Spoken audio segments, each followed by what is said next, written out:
Dhaka college ও জগন্নাথ বিশ্ববিদ্যালয়ে ছাত্রদল শিবির পাল্টাপাল্টি ধাওয়া, সংঘর্ষে আহত কয়েকজন।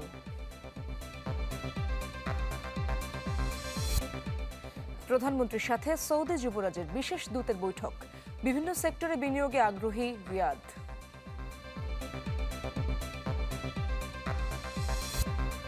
সংবিধান সংশোধনে বিশেষ কমিটির প্রথম সভা, জুলাই সনদ এড়িয়ে রাজনৈতিক মত চাপিয়ে দেওয়া হবে না। জুলাই স্মৃতি জাদুঘর উদ্বোধনকাল, গণ অভ্যুত্থানকে ভুলিয়ে দিতে অপচেষ্টার অভিযোগ জামায়াতের।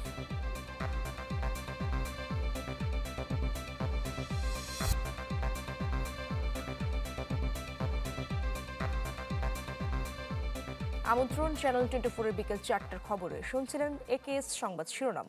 আপনাদের সাথে আছি আমি ইশরাত জাহান।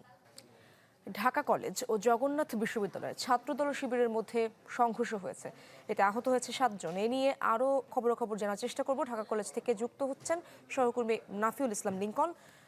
লিঙ্কন, কি অবস্থা এখন সেখানকার? মানে সংঘর্ষটি কিভাবে বাঁধলো এবং থেমেছে কিনা?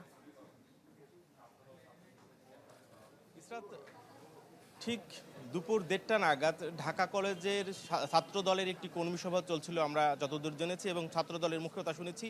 সেই কর্মী সভা চলাকালীন ছাত্র দলের পূর্ব ঘোষিত প্রোগ্রাম ছিল, এবং সেই কর্মী সভার সময়ে ঢাকা কলেজের ছাত্র শিবিরের যারা রয়েছেন তারা একটি মিছিল বের করেন, এবং সেই মিছিলে ছাত্র দলকে উদ্দেশ্য করে উস্কানিমূলক স্লোগান দিতে থাকে। এবং এক পর্যায়ে তারা ছাত্রদলের অভিযোগ যে শিবিরের শিক্ষার্থীরা সাধারণ শিক্ষার্থী এবং ছাত্রদলের একজনকে আহত করে এবং তাদের হাত ভেঙে দেয় বলে তারা জানিয়েছেন 3 জনকে। এবং এই সময়ে যখন ছাত্রদলের কর্মী সভা চলছিল এই হলরুমে, সেখান থেকে তারা বের হয়ে প্রকৃত ঘটনা জানতে পারে, এবং জানার পরেই কিন্তু ক্যাম্পাসে উত্তেজনা ছড়িয়ে পড়ে। সেই সময় ছাত্রদলের শিক্ষার্থীরা সেই ছাত্র শিবিরকে ধাওয়া করে ক্যাম্পাসের বাইরে বের করে দেয়, এবং এই মুহূর্তে শিবির নীলক্ষেতের ওই দিকটায় অবস্থান করছে, এবং ছাত্রদলের শিক্ষার্থীরা ঢাকা কলেজ ক্যাম্পাসে অবস্থান করছে। এবং তারা যে অভিযোগ করছেন যে 5 আগস্ট পরবর্তী সময়ে ছাত্র লীগ যেখানে ক্যাম্পাস ছাড়া হয়ে আছে, এবং বিভিন্ন সংগঠন সহ অবস্থানের মধ্য দিয়েই খুব সুসম্পর্কের মধ্য দিয়েই কিন্তু ছাত্র শিবির এবং ছাত্র দল ঢাকা কলেজ সহ সারা দেশের ক্যাম্পাসগুলোতে অবস্থান করছিল। এখানে আধিপত্য বিস্তারকে কেন্দ্র করে এবং বিভিন্ন কারণে এই ঘটনা ঘটতে পারে। তবে ঢাকা কলেজের আশপাশে কিন্তু পুলিশের ব্যাপক আইনশৃঙ্খলা বাহিনীর সদস্যদের তেমন মোতায়েন দেখা যাচ্ছে না। কোনো অনাকাঙ্ক্ষিত পরিবেশ পরিস্থিতি ঘটে যেতেও পারে। সাধারণ শিক্ষার্থীরা এবং ছাত্রদল দাবি করছে পরবর্তী যেন কোনো ধরনের অনাকাঙ্ক্ষিত পরিবেশ পরিস্থিতি তৈরি না হয়। এ কারণে ক্যাম্পাসে আইনশৃঙ্খলা বাহিনী সহ শিক্ষার্থীদের সহাবস্থান নিশ্চিত করতে তারা জোর দাবি জানিয়েছেন, এবং ছাত্র শিবিরের পক্ষ থেকেও একই অভিযোগ করা হচ্ছে, এবং তারা প্রকৃত অপরাধীদের গ্রেপ্তার করে আইনের আওতায় আনার এবং দৃষ্টান্তমূলক শাস্তির দাবিও করেছেন ছাত্রদল এবং ছাত্র শিবির। ইসরাত, এই ছিল ঢাকা কলেজ থেকে ছাত্রদল এবং শিবিরের সংঘর্ষ এবং পরবর্তীতে ক্যাম্পাস পরিস্থিতি। ধন্যবাদ আপনাকে লিঙ্কন। সহকর্মী নাফিউল ইসলাম লিঙ্কন যুক্ত হয়েছিলেন। প্রধানমন্ত্রী তারেক রহমানের সাথে বৈঠক করেছেন বাংলাদেশে সফররত সৌদি যুবরাজের বিশেষ দূত ও উপপররাষ্ট্রমন্ত্রী ওয়ালিদ এল খেরিজি। সচিবালয়ে এই বৈঠকটি অনুষ্ঠিত হয়। এ সময় বাংলাদেশের বিভিন্ন খাতে বিনিয়োগে আগ্রহের কথা জানান সৌদি উপপররাষ্ট্রমন্ত্রী। এর আগে রাষ্ট্রীয় অতিথি ভবন পদ্মায় স্বরাষ্ট্রমন্ত্রী সালাউদ্দিন আহমদ ও পররাষ্ট্রমন্ত্রী ডক্টর খলিলুর রহমানের সাথে বৈঠক করেন তিনি। তাদের আলোচনায় শ্রমবাজার, শ্রমিক নিরাপত্তা এবং মেয়াদোত্তীর্ণ ভিসা নবায়নের বিষয়ে গুরুত্ব পায়। এছাড়া সম্প্রতি সৌদি আরব নেতৃত্বাধীন সামুদ্রিক প্রতিরক্ষা জোটে বাংলাদেশের যোগদান বিষয়েও আলোচনা করেন ওয়ালিদ এল খেরেজি। সংবিধান সংশোধনে বিশেষ কমিটিতে যুক্ত হবে বিরোধী দল, না হলে নেওয়া হবে মতামত। জাতীয় সংসদে কমিটির প্রথম সভা শেষে এসব কথাই বলেন স্বরাষ্ট্রমন্ত্রী। তিনি জানান, সংবিধান সংশোধনে সবার সাথে কথা বলবে বিশেষ কমিটি। আর আইনমন্ত্রী বলেন, জুলাই সনদ এড়িয়ে রাজনৈতিক মত চাপিয়ে দেয়া হবে না। সংবিধান সংশোধনে বিশেষ কমিটি করার 3 মাস পর প্রথম সভা। সংসদের ক্যাবিনেট কক্ষে অনুষ্ঠিত বৈঠকে যোগ দেন 12 জন সদস্য। বৈঠকের মাঝে সাংবাদিকদের সাথে কথা বলেন কমিটির সভাপতি। জানান, জুলাই সনদ পুরোপুরি বাস্তবায়ন করতে চান তারা। আমরা জুলাই জাতীয় সনদ পূর্ণাঙ্গভাবে বাস্তবায়ন করতে চাই, এবং জুলাই জাতীয় সনদের বাইরেও যে সমস্ত মতামত আসবে সমাজের বিভিন্ন সেকশন থেকে, তাদের মতামত নিয়ে জুলাই জাতীয় সনদ বাস্তবায়ন করব। আমরা সংবিধানের প্রস্তাবনা থেকে শুরু করে তফসিল পর্যন্ত সর্বত্র যা যা সংশোধনের প্রয়োজন সেই সমস্ত সংশোধনীগুলো আমরা ধারণ করে সেভাবে আমরা রিপোর্ট প্রণয়ন করব।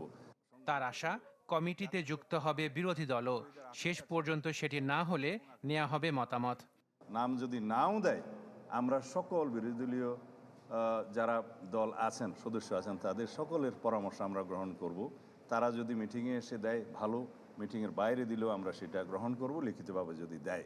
সভা শেষে আইনমন্ত্রী জানান, প্রক্রিয়া মেনেই সংশোধন করা হবে সংবিধান। জুলাই সনদ এড়িয়ে চাপিয়ে দেয়া হবে না রাজনৈতিক মত। জুলাই সনদে এটার ব্যাখ্যা দেওয়া আছে যে কোনো জায়গায় যদি বিএনপি দ্বিমত পোষণ করেছে এবং সেই দ্বিমতের আলোকে যদি তার নির্বাচনী ইশতেহার অন্তর্ভুক্ত করা থাকে তাহলে সেইটা প্রিভেল করবে, সেটাও কিন্তু জুলাই সনদেরই অংশ। বিরোধী দলের সুপারিশ কিন্তু জুলাই সনদের মধ্যেই অন্তর্ভুক্ত আছে, কারণ জুলাই সনদ স্বাক্ষর করেছেন 33টি রাজনৈতিক দল, তার মধ্যে বিরোধী দলের সমস্ত সুপারিশ ওখানে আছে। জুলাই সনদকে বাইপাস করে আমি আমার রাজনৈতিক মতাদর্শ বা অন্য কিছু চাপিয়ে দেবো, সেটা আমরা করব না। বিশেষ এই কমিটিতে বিরোধী দল থেকে 5 জনের নাম দেওয়ার আহ্বান জানিয়েছিল সরকার। তবে সংবিধানের সংশোধন নয়, সংস্কারের দাবি তুলে কারো নাম জমা দেয়নি জামায়াত ও NCP. Ashikin Prince, channel 24, Dhaka. আগামীকাল উদ্বোধন হবে জুলাই গণ অভ্যুত্থান স্মৃতি জাদুঘর। প্রধানমন্ত্রী তারেক রহমানের উদ্বোধন করবেন। জাদুঘরটি সবার জন্য উন্মুক্ত হবে পরদিন। সংস্কৃতি মন্ত্রী জানান, জাদুঘর নিয়ে দুর্নীতির অভিযোগ নিয়ে সুনির্দিষ্ট তথ্য পেলে তদন্ত করে প্রয়োজনীয় ব্যবস্থা নেওয়া হবে। জুলাই গণঅভ্যুত্থানের স্মৃতি সংরক্ষণ, সংগ্রামের ইতিহাস, আত্মত্যাগ নতুন প্রজন্মের কাছে তুলে ধরার লক্ষ্য নিয়ে প্রতিষ্ঠিত হয়েছে স্মৃতি জাদুঘর। 5 আগস্ট সকালে জাদুঘরের আনুষ্ঠানিক উদ্বোধন করবেন প্রধানমন্ত্রী তারেক রহমান। সচিবালয় সংবাদ সম্মেলনে উদ্বোধনী অনুষ্ঠানের বিস্তারিত তুলে ধরে সংস্কৃতি মন্ত্রণালয়। জুলাই জাদুঘরের উদ্বোধন শেষে এসে আমাদের আলোচনা সভা, আমাদের নির্দিষ্ট টাইমে সবার জন্য কালকে আমরা উন্মুক্ত করে দেব। সংস্কৃতি বিষয়ক উপদেষ্টা জানান, 6 আগস্ট থেকে জাদুঘরটি সবার জন্য উন্মুক্ত হবে। শিশুদের প্রবেশ মূল্য 25 এবং প্রাপ্তবয়স্কদের জন্য 50 টাকা নির্ধারণ করা হয়েছে। সংবাদ সম্মেলনে সংস্কৃতি প্রতিমন্ত্রী জানান, রাজধানী সহ সারা দেশে জুলাই গণঅভ্যুত্থান দিবসে নানা কর্মসূচির কথা। 6 তারিখ থেকে সাধারণের জন্য উন্মুক্ত থাকবে এবং 50 টাকা প্রাপ্তবয়স্কদের জন্য টিকিট এবং 25 টাকা হচ্ছে শিশুদের জন্য। এটা দিয়ে এই জাদুঘরে প্রবেশ করা যাবে। মাননীয় প্রধানমন্ত্রী আগামীকাল সকাল 9টায় জুলাই স্মৃতি জাদুঘরে সকাল 9টায় এটার আনুষ্ঠানিক উদ্বোধন করবেন। আর ঢাকা সহ বিভিন্ন জায়গায় আমাদের জুলাই গণঅভ্যুত্থানের প্রেক্ষিতে নানা ধরনের কর্মসূচি আমরা নিয়েছি। সংবাদ সম্মেলনে সংস্কৃতি মন্ত্রী জানান, জুলাই গণঅভ্যুত্থান স্মৃতি জাদুঘর নিয়ে কারো বিরুদ্ধে সুনির্দিষ্ট অনিয়মের অভিযোগ পেলে তদন্ত করা হবে এবং তদন্তে প্রমাণিত হলে সেখানে মামলা হবে। স্বপ্নিল শাহরিয়ার শিশির, চ্যানেল 24, ঢাকা।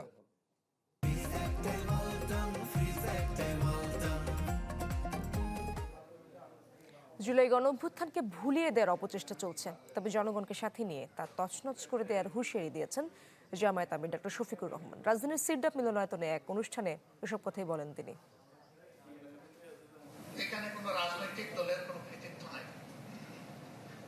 আমি বললাম যথার্থ, তাইলে কৃতিত্বটা কার? বললেন আল্লাহ তাআলা। কিন্তু আমি পরে দেখি যে তারাই বলতে শুরু করলেন অমুক হলো এই আন্দোলনের মাস্টারমাইন্ড। আমি অবাক। সেই দিন বললেন কি, এখন বলেন কি? আমি তাকে ফোন করে জিজ্ঞেস করলাম, ভাই ওই কথা বলছিলেন স্মরণ আছে? আমার কানে কিন্তু এখন আপনার কথাটি বাজে। তিনি ছোট। ডিসেম্বরের মধ্যে কৃষকদের পূর্ণাঙ্গ ও নির্ভুল তালিকা প্রণয়নের নির্দেশ দিয়েছেন প্রধানমন্ত্রী তারেক রহমান। সচিবালয়ে কৃষক কার্ড নিয়ে এক সভায় এই নির্দেশ দেন তিনি। জানানো হয়, কৃষকদের ব্যাংক হিসেব খোলার কার্যক্রম এরই মধ্যে শুরু হয়েছে। প্রস্তুতি শেষে পর্যায়ক্রমে কৃষকদের হাতে কার্ড তুলে দেওয়া হবে। চলতি অর্থবছরে 43 লাখ কৃষক এই সুবিধা পাবেন। আর আগামী 3 বছরে প্রায় 2 কোটি কৃষককে এই কর্মসূচির আওতায় আনার পরিকল্পনা রয়েছে তাদের।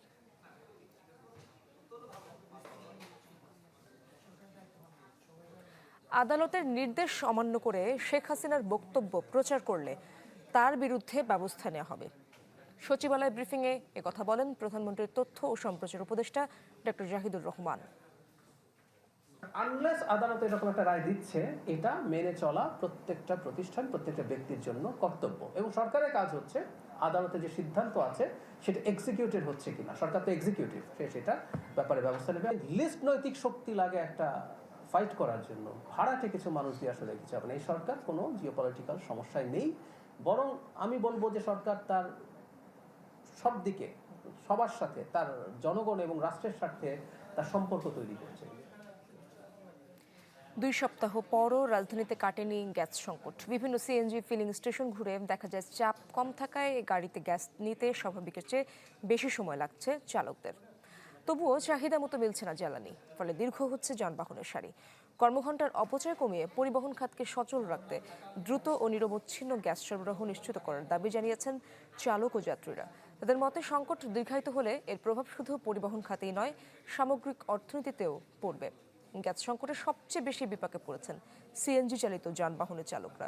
কমেছে আয় উপার্জন।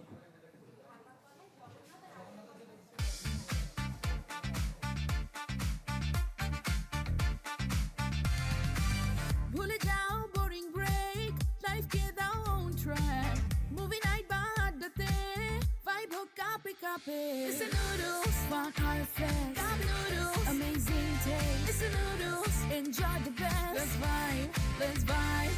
It's a noodles, fun RFS, cup noodles, amazing taste. It's a noodles. সিরাজগঞ্জের কড্ডার মোড় রেল স্টেশন এলাকায় আন্তনগর সিল্ক সিটি এক্সপ্রেসের একটি বগি লাইনচ্যুত হয়েছে। এতে ঢাকার সাথে উত্তরাঞ্চলের রেল যোগাযোগ প্রায় বন্ধ হয়ে রয়েছে। সকালে এই ঘটনা ঘটে। রেলওয়ে থানার ওসি জানান, রাজশাহী থেকে ছেড়ে আসা সিল্ক সিটি এক্সপ্রেস ঢাকায় যাচ্ছিল। কড্ডা রেল স্টেশনে পৌঁছালে 6 নম্বর বগি লাইনচ্যুত হয়। পরে জরুরি শিকল টেনে ট্রেনটির গতি থামানো হয়। এতে হতাহতের কোনো খবর মেলেনি। এখনো ঘটনাস্থলে গিয়ে কাজ করছে উদ্ধারকারী দল।